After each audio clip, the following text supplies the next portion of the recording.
I've been doing some interfaith activities for many years, and interfaith is about, living together in harmony despite our differences in faith, right? To try to create a more harmonious society. But we tend to forget the smallest unit in society, which is the family. And we are not very comfortable when a man and a woman come together, form a family, and they're not from the same faith. So yeah, I felt there was a need to do something. I haven't found anything in Singapore that is specifically helping people from different faiths to work on that and to have a discussion, right? Because it needs to be discussed. So the idea of the book is not so much to bring some support. It might have, some kind of support, because when you see you're not alone, it's already something.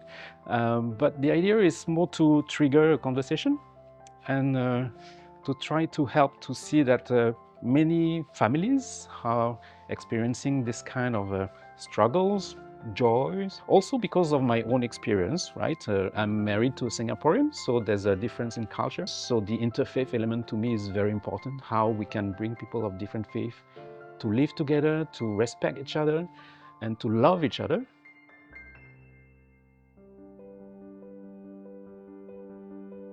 Every story is unique, and that's what I realized in this book, is that we have like 11 stories, and each one has its own journey.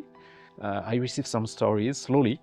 It took a long time. I think it took maybe 2 years to collect all those stories. I wanted it to be also from the heart, more than from like a rational approach, like this is what you should do, what you should not do. It was more like, we went through this, we struggled with this, it was fantastic there, we had some support or no support, and I wanted it to be an honest sharing.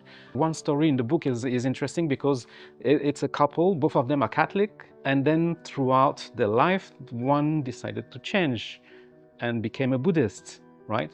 So that was not something expected at the beginning, but then how do you face that challenge, and how do you still love each other, accept each other, and how do you continue, right, as a couple? And there's one story, the first one actually, is the mother who shares a story about her son who got married to somebody from another religion.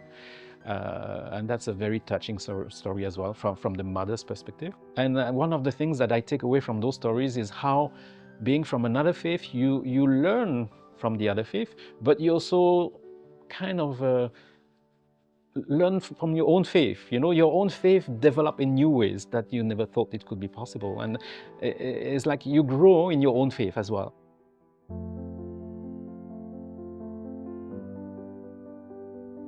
I would say everybody, but I mean, the first people who should read the book, I think, are the families, the parents who have children in interfaith relationship.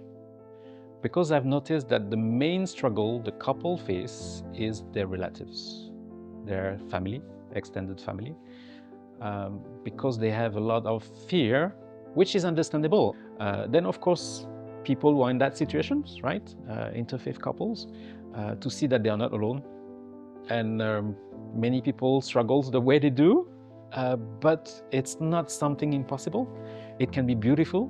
Then, of course, I would say the religious institutions, the religious leaders, because I would love them to be a little bit more open on that and give some support as well. I know it's not easy to see somebody of your own community, getting involved with somebody from another faith. The point here is to help a family to grow in love and to build on strong foundations, and to have a family and to really prosper in the love, in the life, right? So I think the rest will fall into place. Yeah, of course, conversion can happen. It's not a problem, but in my opinion, should not be forced, right? It's a question of faith. Hi, I'm Francois, the editor of Love Across Beliefs. Thank you so much for your support. This book has now become reality, and you can get a copy of it by visiting our website at www.loveacrossbeliefs.com. I hope you enjoy reading it. Thank you.